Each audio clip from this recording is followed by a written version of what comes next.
Welcome back to the agenda with your Missoula County Commissioners. I'm Juanita Vero, and I'm here with my fellow commissioners Dave Strohmeyer and Josh Slotnick. And today we're joined by Dan Bucks, a friend of the podcast and committee chair for the Big Sky Passenger Rail Authority. Welcome, Dan. That is an anemic train whistle. We got to do better than that. Wow. Well, thank you, Dave. And thank you, Juanita. It's a pleasure to be here. This is a fantastic podcast, and I admire the work that everyone here at Missoula County does, including getting the word out through the agenda. Well, I'm going to say anemic or not, as I think we've learned from the last elections, everything does better with swag. So, and having things like this, it's going to help you. Describe what you're holding up. This is a train whistle that says train whistle on it, in case you think it's just something to thump on the. Yeah. So having this kind of thing is going to further the efforts of Big Sky Passenger Rail, I think. So I'm bringing this up, but this is a softball question, and I'm only doing this because Juanita did the intro, and it would be just ridiculous for Dave to ask this question. So I am asking this question. What, Dan, is the goal of the Big Sky Passenger Rail Authority? And I guess back up just a teeny bit. What's your role in the Big Sky Passenger Rail Authority such that you can answer this question with authority? Well, I'm a volunteer with the authority. I advise... Just a guy. Just a guy who works with Dave. Although, have you watched The Wizard of Oz? There's someone behind the curtain here who's very powerful. So you have no official title? I'm the chair of the Development and Strategic Engagement Committee of the authority. Great. I knew you had something right. going on there. And it does outreach to the public, to various groups, tries to create mechanisms for support for the authority and input into the authority and its decision-making. And, of course, it looks to enhance the finances for the project, to make sure the money flows in that's needed to operate the authority and, more importantly, to develop the passenger rail service that we hope will come about. Great. Big Sky Passenger Rail Authority was founded to expand passenger rail service in Montana and beyond. And it must be beyond because the trains don't just run here. They connect to someplace else, which is part of their great value. So that's the goal, is to expand passenger rail service in this region, including through Montana. That's kind of the transportation objective. There's a broader public objective, a public purpose of, in the process of revitalizing and or expanding passenger rail, we intend to revitalize communities across this region, particularly small rural communities, tribal nations, and larger communities as well, and to create a growing, sustainable economy that's good for people,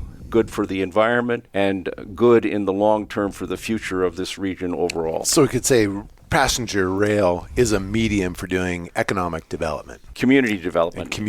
Economic and community development. It'll expand opportunities for education, better access to health care, healthier communities that can sustain themselves better, and a whole variety of other purposes. Has this been proved out on the High Line? Yes. The Empire Builder, yes. they called it that. Yeah. So I always jump in here. The Empire Builder is our closest example of how this plays out to us here in Missoula, Montana. I frequently tell folks that if you're looking for some semblance of an analogy of what we are shooting for in southern Montana, we need to look no farther than the Empire Builder, although there is a caveat that I'll add, and that is we are not trying to emulate your last worst experience on a passenger train, be that 30, 40 years ago or last week if you were on the Empire Builder and it was delayed. But yes, I think if you were to ask folks who live in Malta, who live in Havre, who live in Wolf Point, and all manner of places in between there along the High Line of Montana, what you will hear is a resounding, yes, this train is a lifeline to our communities.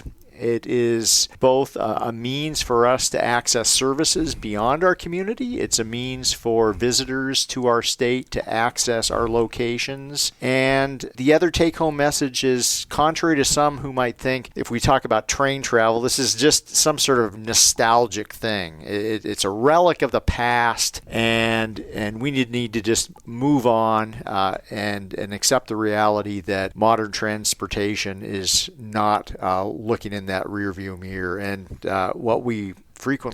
what I say is absolutely not. This is not just about nostalgia. I will say that traveling on a train provides a very different sort of experience to the traveler than if you were behind the wheel of a motor vehicle, or as I did last week, as we all did last week. Well, I was just going to ask you about your train trip last week. If I understand it right, you rode the famous Acela that goes 150 miles an hour. This is not your grandfather's train. Yeah. How was it? That's from D.C. to New York. It was great. I rode the Acela from D.C. to New York City when we were all back on the East Coast last week for the National Association of Counties meeting. Not only is it way more comfortable than being crammed into the aluminum tube that shuttles at 30 or 40,000 feet in the air, hurt. but I was able to get up, stroll down to the cafe car, get a snack, leisurely talk to my family on the train. A much different experience. So while Dan is absolutely correct that transportation, this mode of transportation, is a means to an end and the end is community development and vitality, there is an aspect in which it is an end unto itself by virtue of the fact that the experience of traveling on a train is very different than other modes of transportation. But, again, this is not about nostalgia. It's not about recreating a period of time and an experience that maybe never fully existed as folks remember it, but it's a both and. It sounds like it's about community development and economic development. Right. Going to Dave's point about the experience of riding a passenger train being different, that is very true. It is the only form of major transportation that actually helps pull communities together and pull people together. Both the experience on the train, where there's time for people who've never met before to meet each other, to learn from each other. The experience of a train is very different from being crammed into an airplane or being isolated in your car. A train is an enriching experience in human terms. Sure.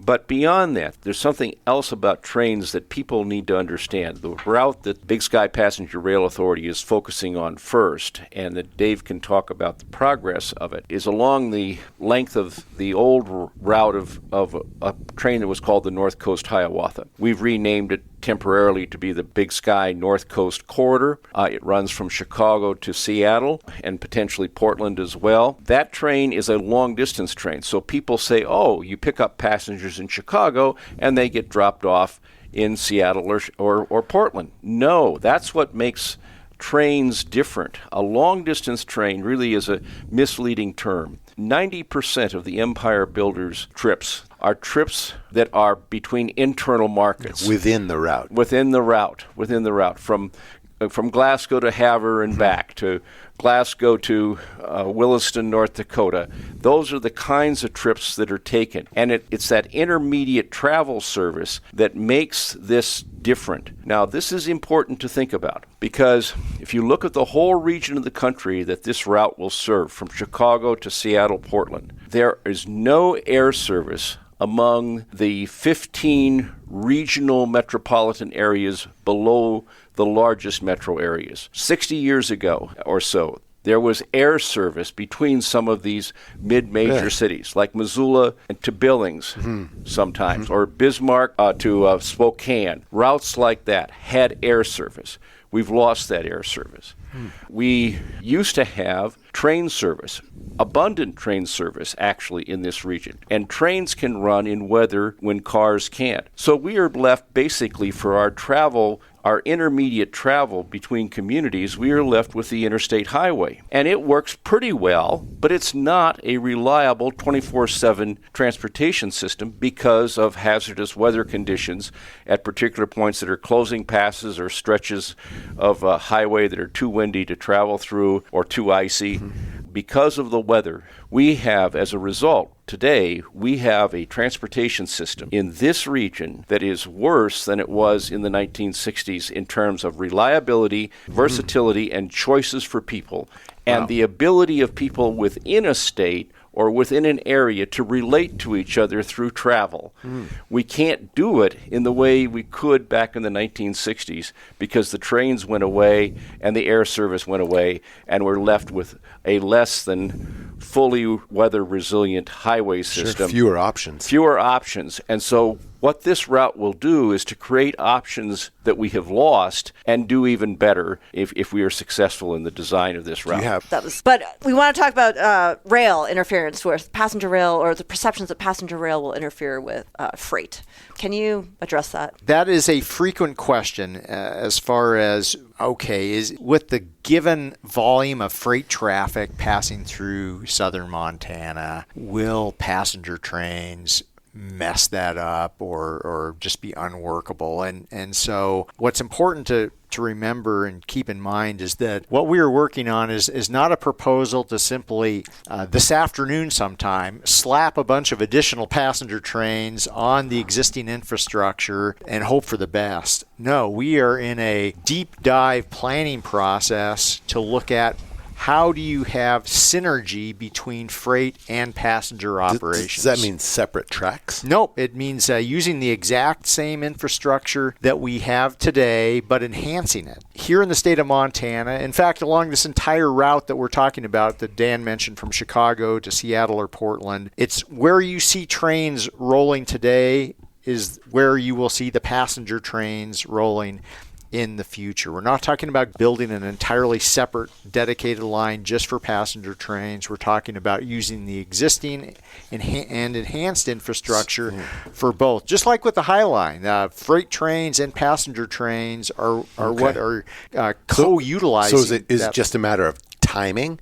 Or can one move aside for the other in certain junctures? It would be both. So as we continue on developing what is called a service development plan for this route over the next 18 to 24 months, we'll be asking the question, what infrastructure improvements would be necessary on the ground to allow for the unimpeded operation of both freight and passenger trains? In some cases, that might mean an additional siding, which is basically a section of track where one train can pull over and allow the other train to pass. It would be additional double tracking, which is similar to a siding, which allows two trains to pass each other in each direction. And also, it certainly will be looking at the scheduling piece, because what we're proposing is not simply replicating what exists on the other 15 long-distance routes in the United States today, which is, at best, once daily service, one train in each direction. What we're talking about is twice daily or maybe even three times daily service, meaning either two trains in each direction or even three trains in each direction every day. What this would allow you to do is get on a train here in Missoula, travel east to Bozeman or Billings, and potentially get a train on the same day back to your original location. Much more difficult if you're talking about just twice, one-time daily service. Sure. Which means someone gets screwed every day because you're going to have a train in the middle of the night. So you're talking about multiple times a day on the North Coast. Or now it's not the North Coast Hiawatha anymore. It's the Big Sky North Coast Corridor. Yeah, yes. Big Sky North Coast Corridor. How can you measure market demand right now? Or is this more of a build it and they will come kind of thing? In our planning process that the authority has been funded for to this point, we envision some very sophisticated economic models and ridership prediction models being applied to test out, for example, different routes in smaller areas across the whole region and different levels of frequency, the 2 times daily or 3 times daily. There are models that exist that statisticians that we have that are part of our consulting team will use to predict ridership under different kinds of frequency, train station stops scenarios, different frequency scenarios, different train station scenarios, and different routings in local areas, and hopefully some multiple routings in different local areas where there are multiple possibilities for the trains to run. That can be predicted and estimated, and that will be done. But what I think is important is for the public to understand is how everyday people who live along this line, Montanans, North Dakotans, Washington State folks, people in Wisconsin and Minnesota, how they can use this line in ways that give them choices they don't have right now. If you're in Miles City, Montana, and you have a medical appointment in Billings, and the snow is all over the ground or the ice is blocking the highway, a train can get you to a medical appointment and back again in a single day if we have twice daily service. maybe if because of your ailments, driving is not your thing. Or you may not have access to a vehicle, or you may not be a driver. There's a fairly large percentage of the population that does not drive and doesn't always have access to a vehicle to access medical care. There's a movement in the state called agritourism, getting people to visit farm and ranch areas. This train is ideal for that, for bringing passengers. A plane will get them to Billings. This train will get people to Glendive or to Forsyth, potentially to, if there's a new station there, Columbus. And it can bring people to then who can access tourism in a more decentralized way as opposed to just at a few locations. There's economic opportunities to be had from that. Small parcel delivery that we want to bring back with this. You can imagine multiple scenarios where you have we've heard a story of a retail store, a tourism-oriented store in Terry, Montana, where the owner of this store is very excited about this train because he says, well, first of all, we can get visitors to get closer to us, and if we don't have a stop in Terry, we'll have it in Glendive. We get people to come closer by. But he said every year I have to drive around Montana to collect the craft items that I have to bring into my store. If I had a train that can bring it close to me, I can save a lot of money. He's already calculated out. He can save money and time and focus on marketing his store. Kids can get to college for sure. This would serve the needs that transportation serves. So last week, in ways that you cannot do today, in better ways. So last week in the New York Times, there was an article about this guy with a chainsaw who's decided to attack our federal budget, who has said that passenger rail needs to fund itself. Amtrak doesn't make any money right now. If it can't cover its costs, it shouldn't exist. What would your response be to that? Before Dan jumps in with his silver-tongued response, I just want to say this kind of is the literal elephant in the room right now. And this is the challenge with that chainsaw-wielding individual who you're referencing is that... Prefers investments in Mars. Yes. So that's going to pay for itself. So there are some kernels of truth in here in that the rail system we have in the United States, the passenger rail system, is absolutely not what it ought to be. We have been left in the dust by much of we haven't invested in it. We have not invested in it, and that is a true statement that we are not at the point of that shining beacon of light on a hill as it relates to passenger rail. So there's work to be done, and we believe that what we are working on can help achieve that goal. And I'll tee this up. I think this is the question you're asking of Dan in terms of how does transportation operate or not operate like a business? And because the three of us here in local government, I don't think there's an inch of highway or road that pays for itself. This is all paid for with public investment of one type or another. I'm on the edge of my seat to see what Dan might say on this too. Can I ask, do planes pay for themselves? No, they do not. If they did, none of us could afford. We could not afford the ticket price. So let's talk about some down-home comparisons here, first of all, in terms of cost. Trains come out very well in a cost-benefit framework because passenger rail utilizes what is largely an existing infrastructure. Yes, it needs to be invested in and enhanced in terms of the rail lines to ensure the smooth flow of freight and passenger rail together, improving the capacity of both. But if you look at a project close to home, your Russell Street project. The next stretch is about a mile long, $70 million total, as I understand it, to fix that one street. Now, I'm acquainted with it. I frequently drive on that stretch, and I know it'll be a better street. But fixing it up doesn't create any new connections. It will create safer connections, and that's great, and enable bikers and pedestrians to travel a bit better along that stretch. But that $70 million for that 1 mile is, in terms of the projected cost of this 2,300-mile train, that Russell Street project costs 300 to 400 times per mile the cost of this rail line. rail is cheap in comparison to other sources of transportation. And I could go on with some examples. Say that again, because I bet listeners are going to pause and rewind. That's Let's good. Say that again. Yeah. Okay. That's good.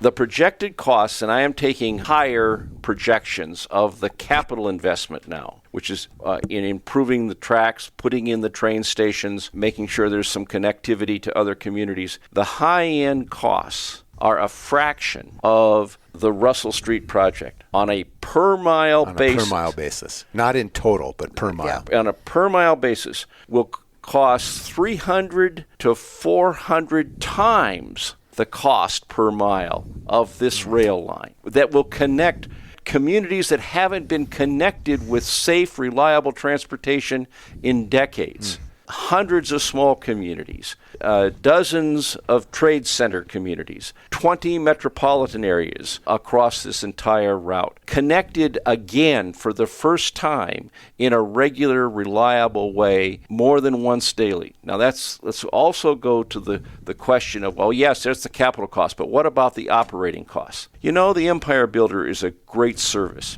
and we'd like to improve that service as well, because it doesn't operate on time. It's often late, there are too many delays, and it only operates one time daily in each direction. And even though it has those limitations, it has not been invested in enough, what have you, its fare recovery has been about 60% of the operating costs. 60%. How does that compare to other lines across the country? Well, it's one of the better ones in the country. And which shows the potential in this region. It shows the fact that it gets utilized more in rural areas because it is a positive choice that communities don't otherwise have. It's worth more to rural Americans than it is to urban Americans to have that service because they don't have as many choices for travel as you do in urban areas. Now, I want to get back on the track here where I was headed. You got derailed there. And every time there's a train pun, you got anyway, what I was talking about was if we upgraded the Empire Builder, so this is within reach to make the point. If you upgraded it so that it was on time 90% or more of the time within 10 minutes, if it ran twice daily in each direction, if you had continuous Wi-Fi connectivity on the train so that workers who are traveling to work can work on the train, or you're keeping you're keeping in touch with family and friends, that train service, that operating service gap in the budget, in my judgment, has a good shot of disappearing. You could bring it to 100% instead of 60%. Right. So I think we have a shot. The point is, by using the Empire Builder as an example, you run a train that doesn't run on time too often. It's too late, and it does not have on-time performance, and it only runs once daily in each direction. You were to double or triple that frequency, run it on time, and connect it to the modern world through the internet, and that train, I think, has a shot at paying for itself. And the train here in southern Montana would as well. So I think we have a real shot. The current data is such on fare recoveries on the existing deficient service means that if we had good high-performance service, we can cover the operating costs. I think we have a shot at it. And I think it's okay to come to peace with the fact that it's all right, and in fact, this is the way every other mode of transportation works. It's okay for public investments in those capital costs, whether it's an airport terminal, whether it's maintaining our highways. This is interesting how you phrase that, Dave. We have to come to terms and say it's okay to do this when it's the only way it's done. Well, you basically hear saying we need to accept reality. Well, we're just witnessing an incredible transformation, and they've done such a fantastic job out there at our airport. That's done with federal money. Right. That's how that thing works. That's how every massive infrastructure project we do, which is small on a national scale, and actual real massive infrastructure projects are done across the country. They're all publicly funded. Unless it's your private road, it's done with public money. There's a little per-ticket fee that passengers getting on in Missoula pay that goes into the big fund that funds these things. We can guarantee ourselves that there is no way that little nib on top of the passenger ticket that is paid by people departing from the Missoula airport pays for those airport improvements. Yeah. The terminal itself, more than $100 million. Oh, no, this is all major grants. Major grants, and that is not paid back. And people talk about, does the train make a profit? Well, has anybody asked and figured out whether or not I-90 and I-94 make a profit? The answer is certainly not in the region between Fargo, North Dakota, and Spokane, Washington, through southern Montana and North Dakota, because the revenue that is collected from fuel taxes in this region do not pay for those roads. You see, the federal government never issues an accounting for the cost benefit. So people think, everything paying for itself. No, it is not. Well, none of these transportation the benefit's awfully hard to quantify. I mean, not that it can't be done, but it's really hard to quantify. Think of all everybody moving about on a train or on a highway. How do we quantify what the benefit? What's the economic benefit if I'm driving to Bozeman to see my friend who's ill in the hospital?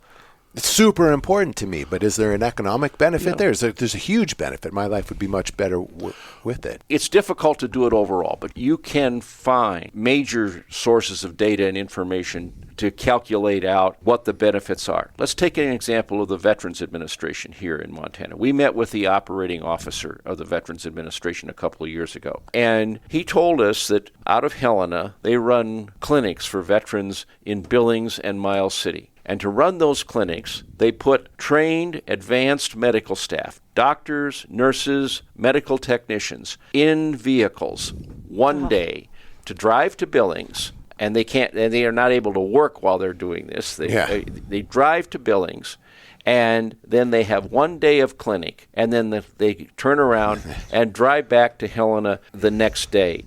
They lose 2 days of work time. And it's dangerous. And it's dangerous. That's an excellent point. If they were on a train, those medical professionals can do work while they're on the train. If there's Wi-Fi connectivity, or maybe they bring some of it along, they can update patient notes, they can prepare for the patients that they're going to serve, etc. The train converts dead time into work time. The same is true if banks are sending people out to train the people in their branches or to fix the information technology systems out there, businesses that use technology, or businesses that have to deploy their staff in different directions at various times. You can quantify that. You can quantify how much, when you put in train service, because they know this, how much it boosts the economy of a small town. That is measurable.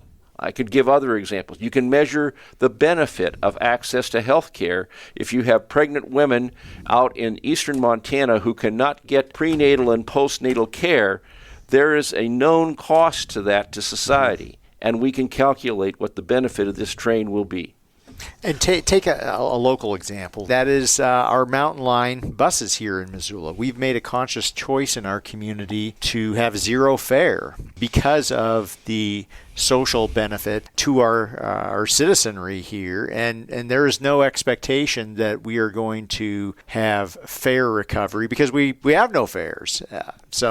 And that is another thing it actually to come to peace costs more with. to administer fares. It turns out that the collection of fares turned out to be onerous and highly costly and not worth it. Can we go back to talk about the last mile? Because I'm thinking of when folks get to their destination, they're not still at their final destination. So how do we talk about that? I'm glad you asked that. We've just launched and expanded a government partners program with cities and towns along the route, because we're thinking of this route not simply as a train that runs along a track and stops at stations along the way, maybe approximately every 50 miles or so. The corridor is not just the width of the track and the station. We see the corridor as a corridor of opportunity that in some cases stretches out as much as 100 miles in either direction from the track, so that you have actually up to a 200-mile corridor of opportunity if you connect towns and communities and tribal nations that are off the route and destinations that are off the route. So we've created a government partners program. We're working with cities and towns in Montana, in North Dakota. We're inviting them in on the rest of the route as well to come and join us in this, and trying to get them the help they need to plan their train stations, if they are a candidate for a train station, to plan development around the train station in terms of businesses and housing that makes sense around a train station, and then connecting services, the last mile services that you were talking about, Juanita, to destinations and locations off the line. And there'll be different solutions in different places. It may be buses in some cases. It may be simply on-demand shuttles or regular shuttle service, or it could even be some commuter rail type lines that get developed along here. We will stimulate that discussion and that planning as we plan the route. This has been in the works for a while. You guys have received a bunch of money. Where are we at right now in the process on making the North Coast Big Sky Corridor a reality? It's coming down the tracks, Josh. Down the tracks. Yeah, where are we at? You're right. We have made great progress. Process? So the Big Sky Passenger Rail Authority, for those folks out there in our listening world who don't know, is a government agency in the state of Montana. We're a subdivision of state government. We were created by counties, Missoula County being one of the founding member counties of the Rail Authority. Came into existence in 2020. Was it Dawson the second county? Ooh. Sanders. Boy, Dawson. that is a good trivia question. I do not know what the second county was, How but many counties? there were 12 initial counties who were signatories of the joint resolution to establish the authority. Today we're up to 18 counties, stretching from Sanders all the way to Webo County. And two of our signature accomplishments in the last 4 years, of which Dan sitting next to me has played a huge role in these. One was getting into the Infrastructure Investment and Jobs Act, or Bipartisan Infrastructure Law, language that directed the U.S. Department of Transportation to conduct a nationwide study of restoring discontinued Amtrak routes or creating new routes that have never existed in the past. This was called the Amtrak Daily Long Distance Service Study. The final report was delivered from the Federal Railroad Administration to the U.S. Congress on the morning of January 20th.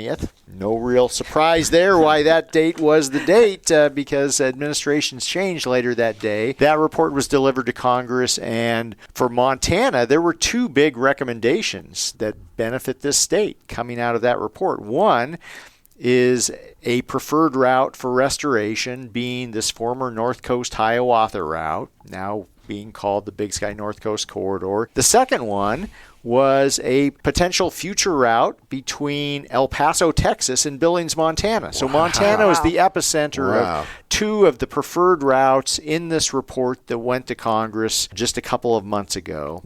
The second big signature accomplishment of the Rail Authority is inclusion in what is called the Corridor Identification and Development Program. This is the project development pipeline of the Federal Railroad Administration. So as opposed to the report that I just mentioned, which was a report full of recommendations to Congress, we have kind of leapt over the other routes recommended in that report for restoration and are actually included in this program, which is the project development pipeline, the mechanism by which projects move from concept into actual design and engineering and implementation. So where we are right now, this is a three-step program. We, in the next couple of months, will be wrapping up step one, which is scoping. So we got $500,000 to develop a scope, schedule, and budget to create. What does scoping mean in this case? Well, it is basically creating a scope of work for a service development plan. What would be done? What will be done in a service development plan. So the service development plan is that document that will answer all of the burning questions that are on people's minds, some of which we've touched on today, like what are the infrastructure investments necessary to accommodate both freight and passenger trains? What will the schedule look like? What will the trains themselves look like? Where will the station stops be? That is in the service development plan. What we're doing right now is to figure out what are all of those elements that need to be analyzed in that plan. How much is it going to cost to create the plan, and what is the schedule? Our hope is that we'll be wrapping up this scoping phase in April or May of this year. Then we'll move into this service development planning phase, which is about probably an 18 or 24-month project. This is the longest long-distance route in the nation in the Corridor Identification Program. It's the only new long-distance route in the entire United States in the program. So it's going to be a heavy lift and a big undertaking. Once we finish that service development plan, step 3 of this program is engineering and NEPA, environmental analysis. At the end of all of this, probably 3 years or so from now, if all goes according to plan, we will have a shovel-ready project that can be implemented. There's a lot of work that needs to happen with Congress between now and then. We haven't even touched on the need to figure out how to fabricate enough train sets to service this route and manufacturing capacity limitations in the United States. Where are trains manufactured? Funny you should ask that, Juanita. They're made in different places, but there are major manufacturing facilities in New York. There's a new facility in Salt Lake City, relatively new, that Dave has visited, and there's facilities in California, on both coasts and some places in between. I'm glad you asked this because we think there's opportunities to actually locate manufacturing in Montana. And we have some ideas in mind, and we have done some inquiries. We think that's something that we will bird dog, if you wish, follow as we can and pursue if the opportunities present themselves as we develop this route. It's not lost on us if there's manufacturing capacity needed. Maybe we could provide that capacity right here within this state. Wow. Great opportunity. So one more thing. How can folks get involved? Excellent question. And for folks out there who have an interest in this topic of passenger rail expansion throughout Big Sky Country and beyond, check out the website of the Big Sky Passenger Rail Authority, www.bigskyrail.org, or tune in for one of our bi-monthly Rail Authority board meetings. All of our meetings are open to the public. All of our committee meetings are open. We're looking for volunteers, passionate volunteers, just like our guest today, Dan Bucks. And also at this moment in time, at this moment in history, our elected leaders, particularly our members of Congress, need to hear from you. If they do not hear from their constituents here in the state of Montana about passenger rail or any other issue for that matter, they will likely assume that it is not that important of an issue, and they'll move on to the squeaky wheels that are out there. So get engaged in multiple ways, and all aboard. Well, we're winding down here, as we often do. Yes. So we ask this last question of everyone who comes to visit. In the recent past, have you run into any little bit of culture you feel is worthy of repeating? A podcast, a book, a song, and anything somebody said to you? You know, luck would have it. I have reread a book that was published in 1920 on the taxation of mines in Montana. Whoa, Josh! Of course, what are the odds? I know. By Louis Levine. By Louis Levine. Louis Levine, who's very famous because he was a professor of economics. He came in 1916, right here at the University of Montana. All right. A graduate of fancy graduate schools and that kind of thing. And he came to Montana, and he was asked to examine the taxation system in Montana. And he did so. He went to a publisher in New York to publish it because word got out about what was in this book, and it caused a disturbance because, among other things, he pointed out that the Anaconda Company I knew they were coming next. paid taxes at about half the rate in relation to their revenue, property taxes, as were being paid by farmers in the state. And he said that wasn't fair. And he analyzed a lot of the details about the taxation of mines. He also wrote a history of taxation up to that time in Montana. And what I learned from this, a piece of culture and history, is that the last territorial governor addressing the new state legislature said that the fundamental problem that needed to be solved was the equalization of property taxes in the state. Equalize those burdens. Way to bring it back. And Louis Levine documented that, and governor after governor after that kept talking about equalization. Oh, I can't wait to read Louis Levine. But it's, Louis Levine was ran out of the state by the Anaconda Company.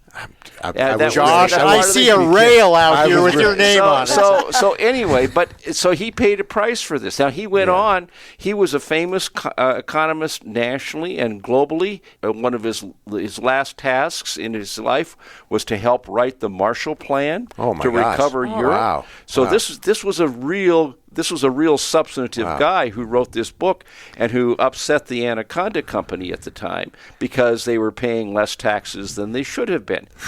But so what I took away from this book is that this question of equalizing property tax burdens that's so much on the minds of Montanans these days is not a new problem. It dates back to the very beginning of the state, and it has a very colorful and important history. Thank you for asking about the book. That's a great one. Thanks for sharing. Thanks so much, everyone. Yep. Thanks, everybody. Thank you. Thank you. Thanks for listening to The Agenda. If you enjoy these conversations, it would mean a lot if you'd rate and review the show on whichever podcast app you use.